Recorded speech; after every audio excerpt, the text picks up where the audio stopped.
Super star Krishna సమగ్ర జీవిత చరిత్ర.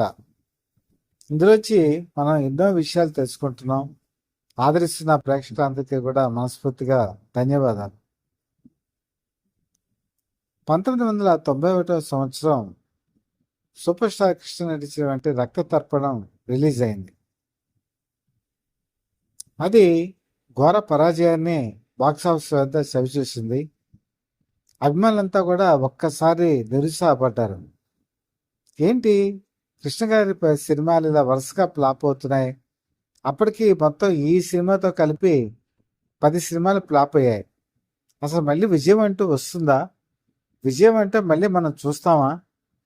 ఇలాగైతే ఎలాగా పరిస్థితి అన్నటువంటి ఒక మీమాంస పరిస్థితిలోకి వెళ్ళిపోయారు. ఈ సిట్యుయేషన్ నిజంగా ప్రతి అభిమాని కూడా కలిసివేసేటువంటి అంశం. జనరల్గా పాడి పంటలప్పుడు కూడా అంతకు ముందు కూడా ఇలాంటి పరిస్థితే వచ్చింది. కానీ ఆయన మేకప్ వేసుకోకుండా కూర్చోలేదు, సినిమాల్లో నటించారు. కానీ ఇక్కడ పరిస్థితి వేరు. 91 తర్వాత అంటే ఈ రక్త తర్పణం 1991 జనవరి 15 రిలీజ్ అయింది, సంక్రాంతి పండుగ కానుక కింద. మళ్ళీ 1993 జనవరి 9 పచ్చని సంవత్సరం రిలీజ్ అయ్యేంత వరకు 2 సంవత్సరాల పాటు ఆయన మేకప్ వేసుకోలేదు, షూటింగ్లో పాల్గొనలేదు, ఏ నిర్మాత కూడా ఆయనతో సినిమా తీయలేదు. ఇది పరిస్థితి. అభిమానులు అనుకున్నారు బహుశా ఆయన సినిమాలో నటిస్తారా నటించరా, ఏ నిర్మాత అయినా మళ్ళీ తీసే పరిస్థితి ఉందా లేదా అన్న ఒక డౌట్ కూడా వచ్చేసింది. మిగతా వాళ్ళైతే ఇంకా కృష్ణ పైన అయిపోయింది, ఆయనకి సినిమాలు చేయటం అసాధ్యమన్న ఒక నిర్ణయానికి వచ్చేసారు. ఇదే సమయంలో కొన్ని సినిమా పత్రికలు అండి, ఇది వాస్తవాలు చెప్తున్నాను, ఇది తెలుసుకోవాల్సిన అవసరం మిగతా వాళ్ళకి కూడా ఉంది. చరిత్ర ఎప్పుడైతే మనకి తెలిసిందో మనం ఇది ముందు తరాల వాళ్ళకి చెప్పగలుగుతాం. ఇప్పుడు ఆ సినిమా పత్రికలు లేవండి, కాలగర్భంలో కలిసిపోయాయి.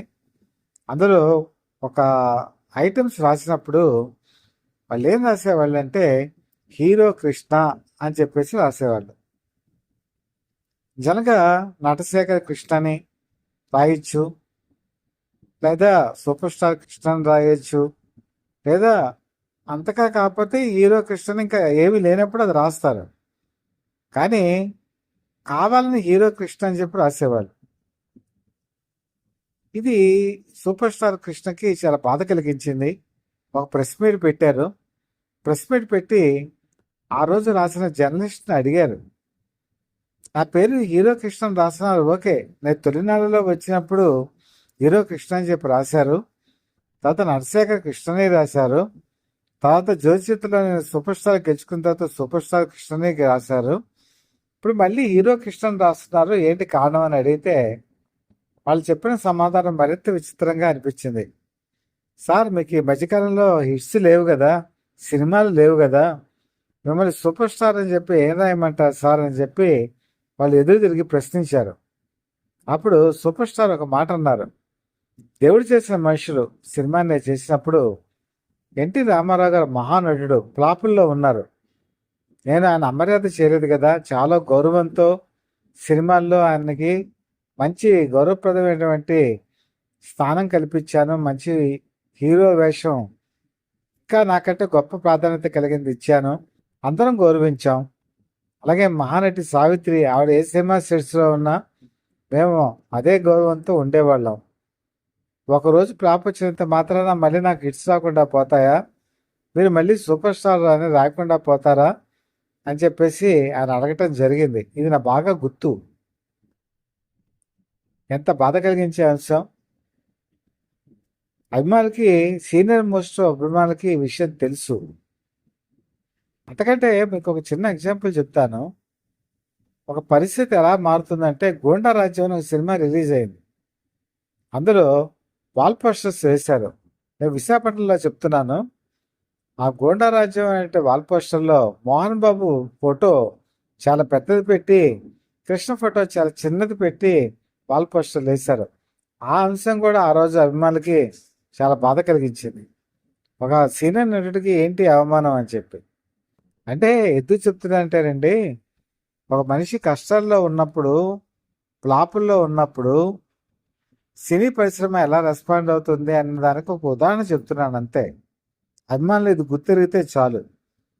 సో ఇటువంటి తరుణంలో జి హరిబాబు ప్రొడ్యూసరు, ఈయన కృష్ణ అభిమాని. ఈతో కృష్ణ మంచి హిట్ కొట్టాలనే ఉద్దేశంతో సినిమా తీయటానికి ముందుకొచ్చారు. ఈయన ఎంచుకున్నటువంటి దర్శకుడు పెద్ద సూపర్ డూపర్ హిట్స్ ఉన్నటువంటి దర్శకుడు కాదు. తమ్మారెడ్డి భరద్వాజ మంచి దర్శకుడు, మంచి అభిరుచి ఉన్నటువంటి దర్శకుడు, అన్నిటి మీద అవగాహన ఉన్నటువంటి దర్శకుడు. ఇది అనౌన్స్మెంట్ జరిగింది. ఆ సినిమా పేరే పచ్చని సంసారం. ఈ అనౌన్స్మెంట్ జరిగిన తర్వాత చాలామంది మళ్ళీ కూడా కామెంట్స్ చేయడం మొదలుపెట్టారు. సూపర్ స్టార్ కృష్ణ ప్లాపుల్లో ఉన్నారు. తమ్మారెడ్డి భరద్వాజ పట్టణాల్లో పెరిగారు. పల్లెటూరు అంటే తెలియదు, పల్లె అంటే తెలియదు, పొలం అంటే తెలియదు. ఇతని సినిమా తీస్తే, ఈయన నటిస్తే ఆ సినిమా ఆడుతుందా అని ఎగతాళి చేసిన వాళ్ళు కూడా ఉన్నారు. అన్నీ కూడా విన్నట్టే అందరూ విని ఊరుకున్నారు. తమ పని తాము ప్రారంభించారు. అందులో రాజ్ కుమార్ అంటే మన తెలుగు సినీ నటుడు, అలాగే నిరూష ఒక జంటగా ఉన్నారు. అలాగే ఆమెని హీరోయిన్గా ఈ సినిమా స్టార్ట్ అయింది. హైదరాబాద్ పరిసర ప్రాంతాల్లో షూటింగ్ మొదలైంది. కథకు వచ్చేటప్పటికి చిన్నప్పుడే తండ్రిని కోల్పోయి ఒక విధంగా ఆ ఇంటికి దిక్కయ్యి సవితి తల్లి, సవితి తమ్ముడు వీళ్ళని ఆదరించడానికి మేనమామ వచ్చి,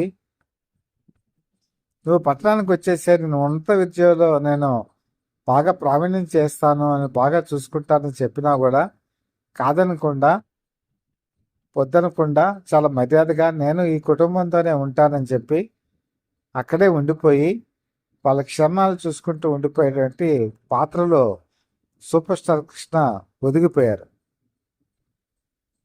అంటే సాక్రిఫైజేషన్ అనేది ఇక్కడే కనపడుతుంది. మేనమావతో వెళ్ళిపోతే ఆయన జీవితం చాలా బ్రహ్మాండంగా ఉంటుంది, కానీ వెళ్ళలేదు. ఆ పల్లెటూరులోనే ఉంటూ ఆ పొలం పనులు, ఆ గ్రామీణ వాతావరణాన్ని చూసుకుంటూ ఆయన ఉన్నటువంటి తరుణం.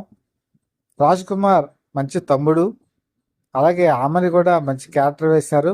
ఒక విధంగా చెప్పాలంటే చాలా మంచి మెచ్యూరిటీ ఉన్నటువంటి క్యారెక్టర్. మనిషిని నమ్ముకుంటే ఏ వ్యక్తి కూడా అపహాసానికి గురవుతాడు, కానీ భూమిని నమ్ముకుంటే ఆ భూమే మనిషిని బతికిస్తుంది.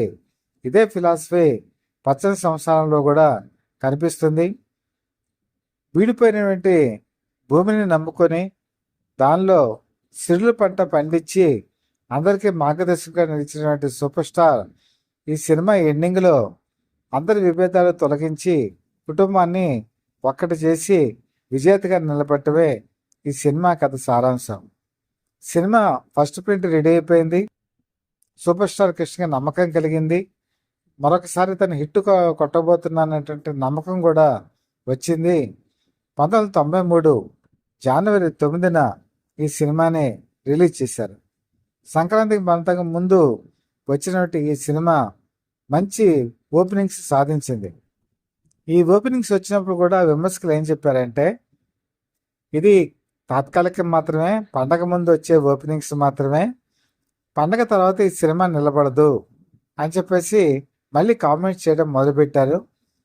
పండగ వెళ్ళిపోయింది, సినిమా జోరు ఎక్కడ కూడా ఆగలేదు. బ్రహ్మాండమైనటువంటి కలెక్షన్స్తో ముందుకు దూసుకుపోయింది. సూపర్ డూపర్ హిట్గా నిలిచింది. మరొకసారి బ్రహ్మాండమైన hit superstar Krishna Telugu cine పరిశ్రమకి అందజేశారు. అదండి సూపర్ స్టార్ కృష్ణకు ఉన్నటువంటి స్టామినా. ఇందులో నిరోష చాలా మంచి నటన ప్రదర్శించారు. ఆమె కెరీర్లో ఒక మంచి క్యారెక్టర్ ఏదైనా ఉందంటే ఈ సినిమాలోనే చెప్పుకోవచ్చు. నిరోష అప్పటికే Hyderabad super star Krishna shift అయిపోయారు.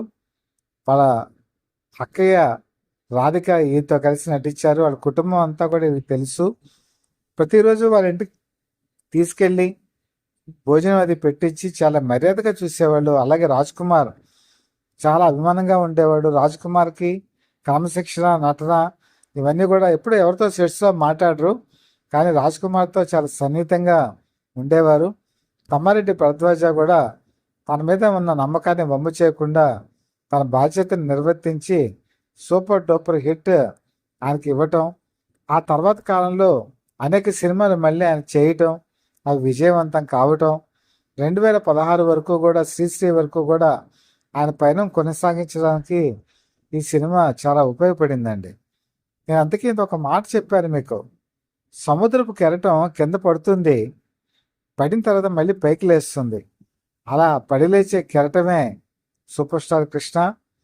ఈ మధ్యకాలంలో అవమానాలు ఎదుర్కొన్నారా అంటే ఎదుర్కొన్నారని ఇవన్నీ చెప్పాను, కానీ ఎవరైతే ఆ రోజు ఆయన ఇలాగ రాశారో మళ్ళీ వాళ్ళే పత్రికల్లో సూపర్ స్టార్ కృష్ణ అని చెప్పి రాయటం మొదలుపెట్టారు. తర్వాత వాళ్ళ అబ్బాయి Mahesh Babu, prince Mahesh Babu super star అయ్యారు. ఈరోజు వాళ్ళ మనవడు ఈరోజు జయకృష్ణ సినీ రంగ ప్రవేశం చేశారు. కాబట్టి అండి, ఎప్పుడూ కూడా అపజయాలు కొద్ది కాలం మాత్రమే ఉంటాయి, విజయాలు శాశ్వతంగా నిలిచిపోతాయి. సూపర్ స్టార్ కృష్ణ వీటికి అతీతులు కారు. రెండింటినీ చూశారు, కష్టాన్ని చూశారు, సుఖాన్ని చూశారు. రెండింటినీ కూడా సమపాల్లో తీసుకొని ముందుకు సాగారు. ఈ స్ఫూర్తి మనకు కనుక ఉంటే మనం కూడా జీవితంలో మనకు కష్టాలు వస్తాయి, నష్టాలు వస్తాయి, సుఖాలు వస్తాయి. మనం ముందుకు వెళ్ళగలిగినాడు సూపర్ స్టార్ కృష్ణలాగా విజేతగా నిలబడతాం. ఆయనే మనకు స్ఫూర్తి, ఆయనకే మనకు కొండంత, ఒక విధంగా చెప్పాలంటే అండ. అంటే ఇలాంటి మోరల్ సపోర్టు ఇవ్వటంలో ఆయన అండనే నా ఉద్దేశం. కాబట్టి ఇది విన్న తర్వాత మీకు ఏమనిపించింది? మీకు ఏమనిపిస్తే దాని కామెంట్స్ రూపంలో తెలియచేయండి. అలాగే మీరు బెల్ ఐకాన్ ప్రెస్ చేసి సబ్స్క్రైబ్ చేసుకోండి. సబ్స్క్రైబ్ చేసుకుంటే అలర్ట్స్ రూపంలో మీకు అన్నీ కూడా వస్తాయి. కాబట్టి మా ఛానల్కి మీ సపోర్ట్ చాలా అవసరం. ఎప్పుడు మీకు నిరంతర నూతన విషయాలు అందజేస్తానని చెప్పి మనస్ఫూర్తిగా తెలియజేసుకుంటూ, మీ మిత్రుడు శ్రేయోభిలాషి, సత్యవర్ధ people live TV chief editor, DVSS Krishnaprasad.